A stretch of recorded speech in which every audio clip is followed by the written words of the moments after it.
চেন্নাই টেস্টের তৃতীয় দিনে আন্তর্জাতিক ক্রিকেটে বাংলাদেশের হয়ে মাইলফলক স্পর্শ করলেন মুশফিকুর রহিম। ব্যাট করতে নেমে এদিন 11 বলে 13 রান সংগ্রহ করে ফেরার আগে দেশের হয়ে সর্বোচ্চ রান সংগ্রাহকের তালিকার সিংহাসনে বসেন তিনি, টপকে যান তামিম ইকবালকে। টেস্ট, ওয়ানডে ও টি-20 এই 3 ফরম্যাট মিলিয়ে 464 ম্যাচে 514 ইনিংস খেলে 15,205 রান করেছেন মুশফিক।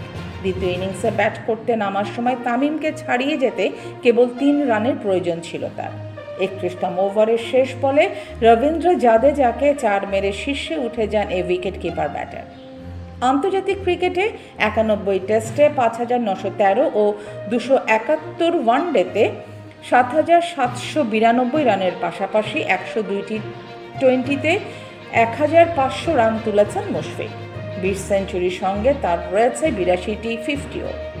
উল্লেখ্য, চলতি টেস্টে ধারাভাষ্য দেয়া তামিম 387 ম্যাচে 448 ইনিংস খেলে 15,192 রান করেছেন।